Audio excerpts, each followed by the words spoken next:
जो भी आदमी रात को एसएससी के ऑफिस में बैठ के 12 बजे नोटिफिकेशन लॉन्च करता, उसको मेरी तरफ से किस तोपों की सलामी।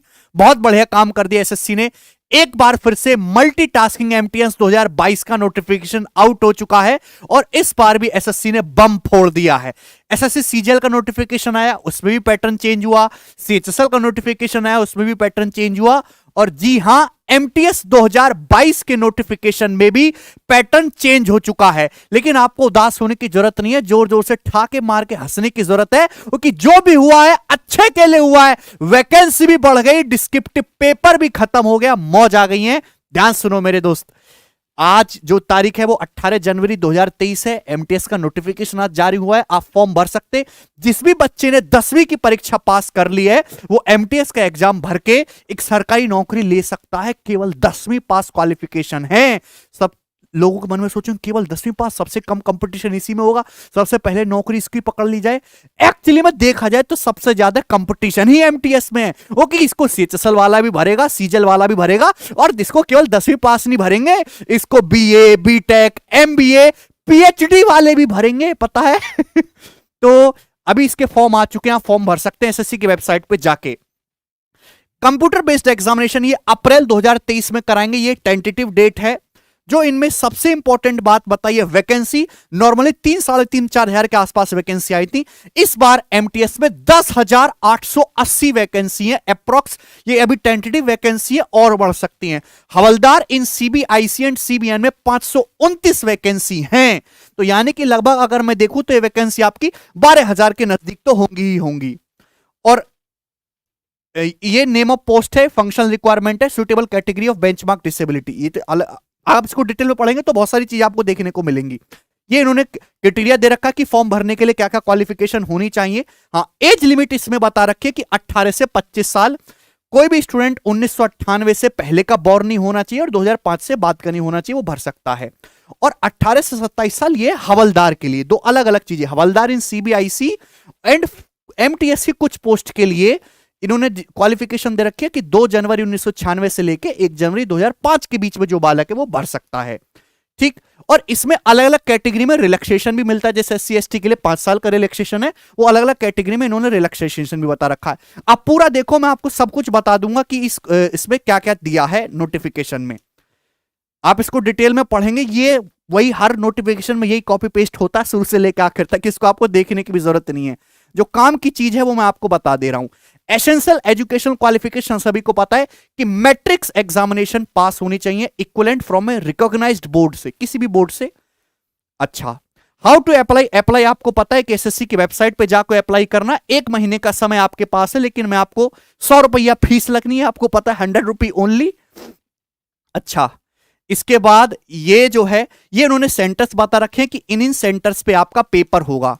अब मोस्ट इंपॉर्टेंट चेंज जो है वो है point number 14, scheme of examination. जो हमारे काम की चीज है, एग्जामिनेशन का मोड चेंज हो चुका है पूरी तरीके से। सबसे पहले एग्जामिनेशन कंप्यूटर बेस्ड एग्जामिनेशन होगा, फिजिकल एफिशिएंसी टेस्ट भी होगा, फिजिकल स्टैंडर्ड टेस्ट भी होगा। ये सभी लोगों के लिए नहीं है। जो हवलदार की पोस्ट है केवल उनमें ही पीईटी और पीएसटी होगा, अदर पोस्ट में नहीं होगा। बाकी एसएससी के एग्जाम चाहे सीजीएल का हो, सीएचएसएल का, वो केवल हिंदी और इंग्लिश में दिखाई देता है। लेकिन ये 10वीं लेवल पे पेपर है तो ये रीजनल भाषाओं में भी होगा। 13 रीजनल लैंग्वेज में भी ये एग्जाम होगा। मतलब जो कोई पंजाब का है, पंजाबी पढ़ना चाहता है तो पंजाबी लैंग्वेज में भी पेपर दे सकता है। ठीक, ये अच्छी बात है दोस्तों। अब कंप्यूटर बेस्ड एग्जामिनेशन के 2 सेशन होंगे। अब पेपर 90 मिनट का होगा, 45-45 मिनट के 2 सेशन होंगे। सेशन फर्स्ट है, हाँ, सेशन फर्स्ट और सेशन सेकंड। सेशन फर्स्ट में क्या है, मेरा सब्जेक्ट मैथ्स और रीजनिंग। 20-20 क्वेश्चन इसमें आएंगे, 60-60 मार्क्स के होंगे, यानी कि हर क्वेश्चन के 3 मार्क्स होंगे, 45 मिनट दिए जाएंगे। और इसमें कुछ स्टूडेंट ऐसे हैं जो कि 60 मिनट दिए जाएंगे जिनकी फिजिकल डिस्क्रिपेंसी होगी। सेशन सेकंड में जनरल अवेयरनेस है और इंग्लिश लैंग्वेज है। इसके 25-25 क्वेश्चन होंगे। ये इनका भी हर एक क्वेश्चन 3-3 मार्क्स का होगा, तो टोटल 75-75 मार्क्स होंगे। निगेटिव मार्किंग का इसमें पंगा है थोड़ा सा। सेशन फर्स्ट में कोई निगेटिव मार्किंग नहीं है, ठीक है, और ना ही फाइनल मेरिट में सेशन फर्स्ट के मार्क्स जुड़ेंगे। लेकिन क्वालिफाई करना कंपलसरी है। सेशन फर्स्ट और सेकंड, सेशन सेकंड में आप किसी में भी एब्सेंट रहे बाहर, किसी में भी फेल हुए बाहर। लेकिन सेशन फर्स्ट में नेगेटिव मार्किंग नहीं है, सेशन सेकंड में नेगेटिव मार्किंग है। कितनी नेगेटिव मार्किंग है? 1/3 की। एक सवाल सही करने पर आपको 3 नंबर मिलेंगे और एक सवाल गलत करने पर आपका 1 नंबर काट लिया जाएगा। No negative marking in session first, और सेशन सेकंड में नेगेटिव मार्किंग होगी ईच क्वेश्चन के लिए 1 मार्क की। ठीक, अब देखिए यहां पे कि आपकी कट ऑफ कैसे बनेगी। 18.6 पॉइंट है ना, कि जब आपका फाइनल सिलेक्शन होगा तो फाइनल सिलेक्शन में क्या मोड लेंगे। For the post of MTS candidate will be shortlisted on the basis of their performance in session second of CBE. आप समझे, केवल सेशन सेकंड के बेसिस पे, यानी कि आपकी जनरल अवेयरनेस और इंग्लिश का जो सेशन सेकंड है जिसमें 25-25 क्वेश्चन आने, उसके हिसाब से आपकी कट ऑफ बनेगी। Normalise score of the candidate will be used to determine, क्योंकि बहुत सारी शिफ्ट बनेगी, एमटीएस के लाखों में फॉर्म जाते हैं, तो उसमें नॉर्मलाइजेशन भी होगा। तो नॉर्मलाइजेशन जो मार्क्स होंगे उसके हिसाब से आपकी कट ऑफ बनेगी। और डिस्क्रिप्टिव अब खत्म हो चुका है, किसी प्रकार का कोई डिस्क्रिप्टिव नहीं है, ना एसएससी की किसी पोस्ट में जो है आपका इंटरव्यू होगा, ना ही डिस्क्रिप्टिव होगा, चाहे एसएससी का कोई भी पेपर हो। अच्छी बात यह है कि इसमें आपकी कोई टाइपिंग टेस्ट भी नहीं है, केवल आप ये आपका टीयर फर्स्ट जो पेपर है सेशन सेकंड, इसको क्लियर करिए और अपनी नौकरी को पक्की करिए। तो ये सारी बातें थी।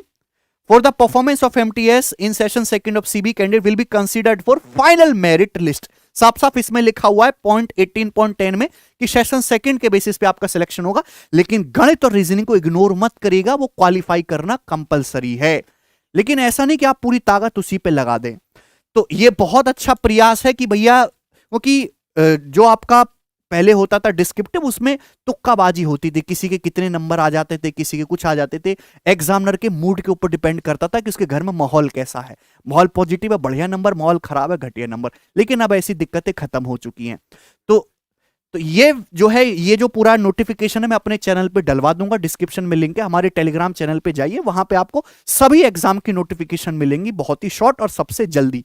तो वीडियो को लाइक, शेयर और सब्सक्राइब करिए। कौन कौन स्टूडेंट ऐसा है जो एमटीएस का फॉर्म भरने जा रहा है, वो भी कमेंट अपना जरूर छोड़ें इस वीडियो के नीचे। धन्यवाद। आप सभी लोगों के फ्यूचर एग्जाम्स के लिए बेस्ट ऑफ लक।